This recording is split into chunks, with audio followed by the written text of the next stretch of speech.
তনু kitchen ব্লগে আপনাদের সবাই সাদর অভিনন্দন। তো আজকে বানিয়ে নেব মটন কারি।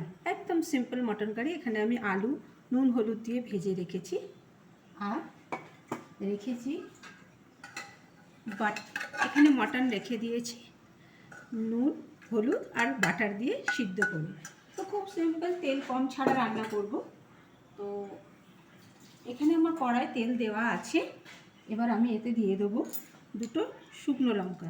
এটা বেশি ঝাল হবে না, একদম কম ঝালে রান্না করব, কেননা বাচ্চা বয়স্ক মানুষরা খাবে। তো দিয়ে দেবো দুটো শুকনো লঙ্কা, দুটো তেজপাতা, দিয়ে দেবো গোটা গরম মশলা, এলাচ, লবঙ্গ, দারচিনি, দিয়ে দেবো কুচনো পেঁয়াজ।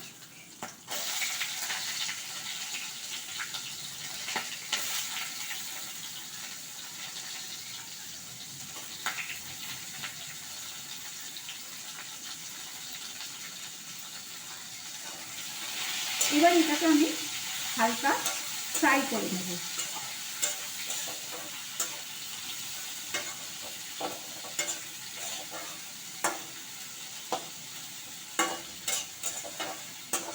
পেঁয়াজটা একটু লাল লাল করে ভেজে নেব, যাতে পেঁয়াজের কাঁচা গন্ধটা চলে যায়। তো এখানে আমার পেঁয়াজ মোটামুটি ব্রাউন মতো একটু ভাজা হয়ে গেছে, বেশি ভাজবো না, একটু হালকা ভেজে নিয়েছি, বেশি লাল লাল কড়া ভাজবো না। দিয়ে দেবো মশলা, জিরে, ধনে, আদা, রসুন বাটাটা দিয়ে আমি মশলাটা একটু কষে নেব পেঁয়াজের সাথে।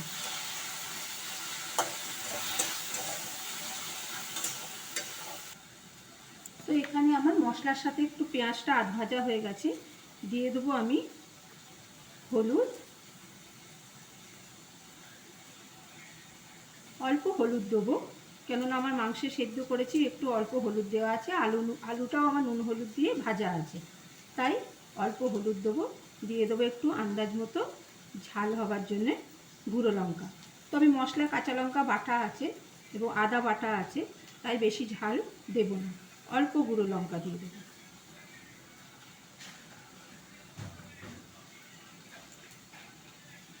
দিয়ে দেবো টমেটো বাটা,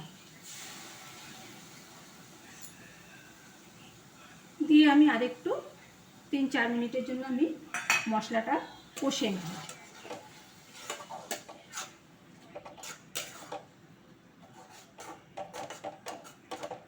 ভালো করে মিশিয়ে আমি মশলাটা একটু কষে নেব, যাতে টমেটোমের গন্ধটা, তার সাথে কাঁচা মশলার গন্ধটা চলে যাবে।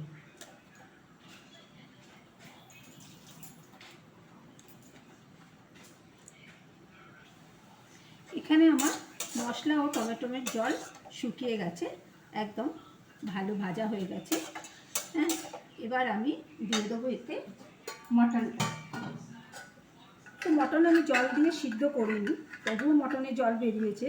তো এখন আমি মটনের জলটা দেব না, দেব শুধু মটনটা। মটনটা দিয়ে আমি ঢাকা দিয়ে আমি 10 মিনিট কষে নেব।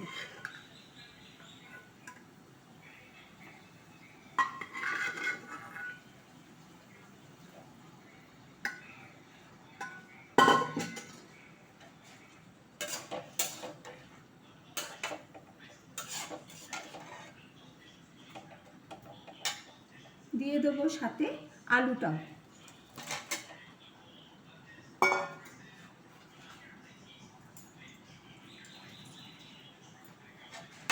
দিয়ে এটাকে আমি ভালো করে 10 মিনিট একদম মশলার সাথে এটা আমি একদম ভালো করে কষিয়ে নেব, যাতে মাংসের মধ্যে মশলাটা ঢোকে।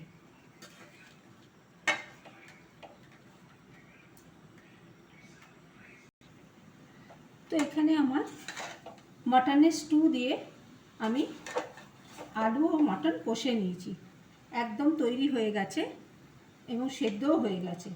যেহেতু মটনটা তো সিদ্ধ করাই ছিল বাটার নুন হলুদ দিয়ে, আর আলুটা নুন হলুদ দিয়ে ভাজাই ছিল, এবং মটনের স্টু দিয়ে ঢাকা দিয়ে দিয়ে কষতে কষতে আমার এটা পুরো তৈরি হয়ে গেছে। তো যেহেতু ঝোল হবে এটা ঘরোয়া মাটনের ঝোল হবে, তো সেহেতু এখানে জল তো অবশ্যই দিতে হবে। তো সেই জন্য আমি এখানে গরম জল করে রেখেছি, আন্দাজ মতো আমি গরম জল আর নুনটা দিয়ে দেবো। দিয়ে আমি এটা আরও 5-10 মিনিটের জন্যে আমি এটা চাপা দিয়ে দেবো। তো আন্দাজ মতো জল দেবো, বেশি ঝোল হবে না।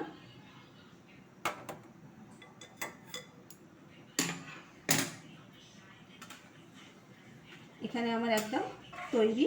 আমি নুন দিয়ে এটা আমি চাপা দিয়ে দেবো। এই 5-10 মিনিটের জন্য একটু চাপা দিয়ে রাখবো, যাতে আর একটু সফট হয়ে যায়।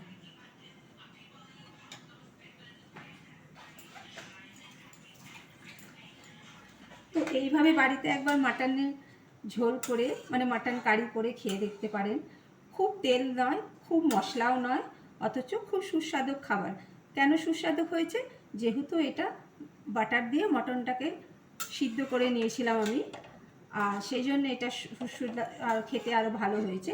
এবং এতে জিরে আদা বাটা দিয়ে করা হয়েছে, যার জন্য আরও ভালো লাগে খেতে। তো বেশি মশলা নয়, বেশি তেল নয়, মাটনের ঝোল একবার বাড়িতে বানিয়ে খেয়ে দেখুন। আমার রেসিপিটা কেমন হয়েছে অবশ্যই জানাবেন। ধন্যবাদ।